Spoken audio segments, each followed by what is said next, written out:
Okay, EDUC Nation. Hope you're going to have a great Easter and Easter week.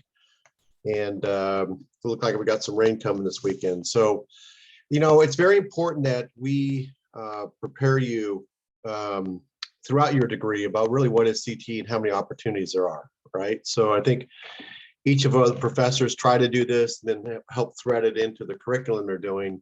So today I'm just going to give you an overview of all the great opportunities you have to inform you as you begin to develop what you're going to advocate for. And again, you're going to create a great project at the end of this that will really, I think, help you teach what is legislation, finance, and budgeting. So let's go forward. And reminder that you're going to create the end. I'm going to pretend that, you're going to do a little 2-minute video like this, no more. Asking Senator Taylor for a specific bill, policy, or grant that's based on your passion or area you see as a gap for youth or adult career tech ed. So what is your why? What's your passion? What do you want to fight for? What do you want to create? Or what do you want to showcase to a senator, or to a legislator? And again, it can be a 2-minute video. I have some that didn't want to record. They wanted to actually just set up a time with me on Zoom and do it. And I'm fine with that too. We'll work on that later. So in career tech ed, there's 5 big pillars. So these are the 5 multi-billion-dollar ones in California. You have the California Department of Ed, the community colleges, apprenticeship, private post-secondary, and one-stop. So let's start with the K-12 system. It's at the Department of Ed. They oversee all K-12 in California, not only for schools, public schools, but also public charter schools, even private schools. They help out. It's the largest program in the world for high schools in California. It's massive. Even though other countries have it, ours is, how big California is, the 6th biggest country in the world, and it's the largest. You can go to the website there. I'll leave you this PowerPoint, and you can check out how many great things are in there. The other amazing one, and I think this has really flourished the last 25 years, the California community colleges. They've really become the workforce retraining program. Interesting, about 40% of students who get their degree end up going back to the community college to upgrade their skills and get more current jobs. But you have 200 courses, 58 colleges. They have great stuff going on. Take a peek if that's your interest, and you can go to their website there. The up and coming thing is, it's been around forever. It's our oldest CTE program. It's Earn While You Learn. I am pushing hard to have this in all high schools where kids can earn apprenticeships, so they're shoulder to shoulder, learning a trade, learning a career. Can be like nursing, can be dental assistants, whatever, but let's pay them for that so they can have like a job while they're learning. I think this is the best model there is, and we're starting to see more momentum. Go to the Cal Apprenticeship website, you can see how much exciting things are going on. Another one is the private career tech schools. So they're the ones that do they're more flexible than community colleges. They'll take you in, help you get certified in a trade or a job or a skill. There are some really good private post-secondary ones. They've had a bad image because of some people that were stealing from the students or not providing jobs, or the certification was not up to current speed. But I still like a lot of these private post-secondaries. I think they have a unique niche and help people get back on their feet quickly. You can also go to one-stop centers all throughout California, actually all throughout the country. This is a one-stop place, a one-stop website where you can type in where you go, and here's where you go in, and you can get funding to get free career tech training. You can also get some workforce skills. You can learn about jobs. It's very much geared towards our veterans, older adult, disabled, unemployed, parolees. They have qualified funding for them to help them, again, get a job. So we talk a lot about career tech ed in a very narrow perspective, I think, within our degree program. And this one expands it out. You can look worldwide at career tech ed and what's going on. You can take opportunities with your degree to do that.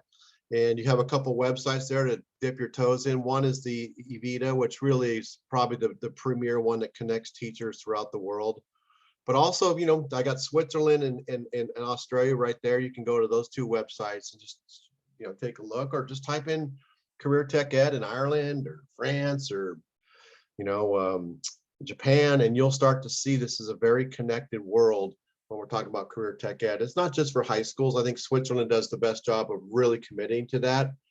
I wrote in here, career tech ed, vocational ed in other countries is way more respected than the US. Sometimes we look down upon it for people to take that pathway.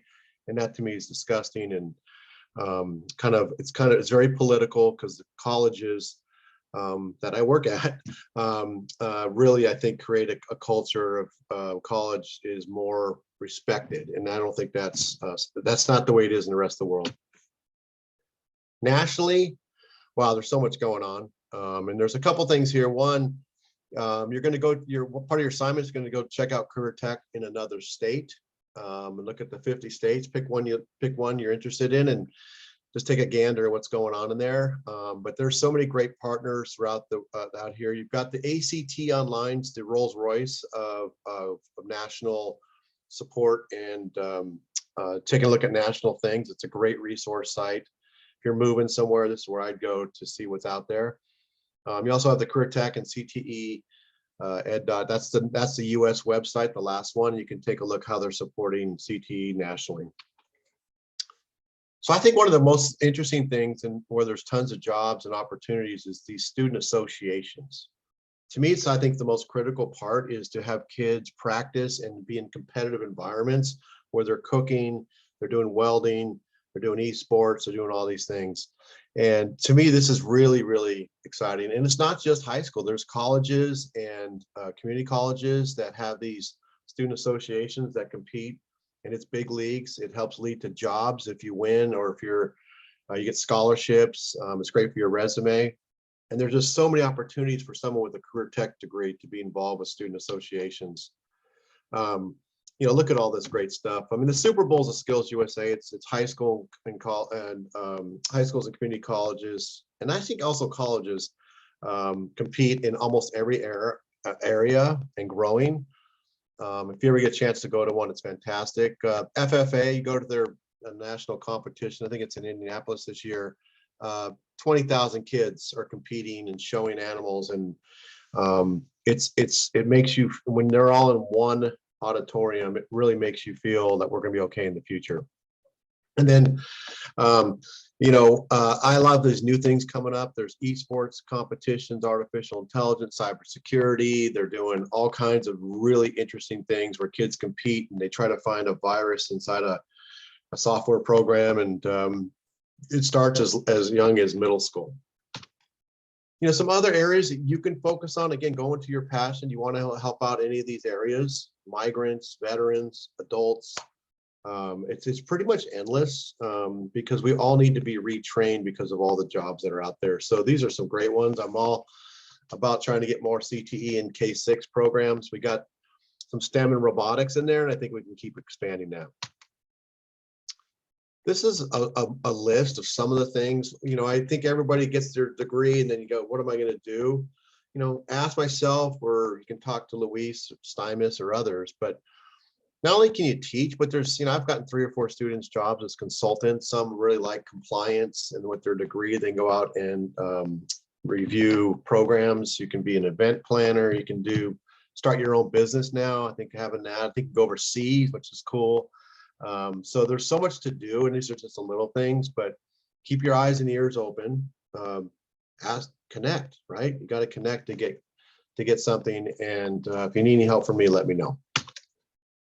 So your assignments, I don't want you guys to work, I want you guys, more about the midweek. And so I want you to be very short and succinct on your 2 assignments here. They're very simple. Go look through a state, give me 5 bulleted information items about that.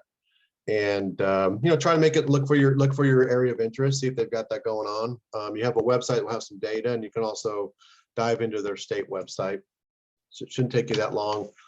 And then it's time for us to begin to see what you're going to advocate for.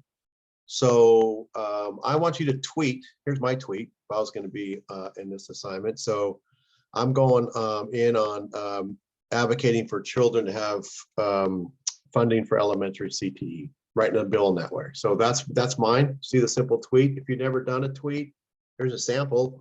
You can also just go on the internet and look for samples of tweets. Again, this is just, to me, it's not, you're not going to post it on your Twitter account, but trying to keep you guys relevant and current with the way we communicate. So that's your assignment. And thanks for your time. And really hope the Easter Bunny is good to you. And you guys have a great week.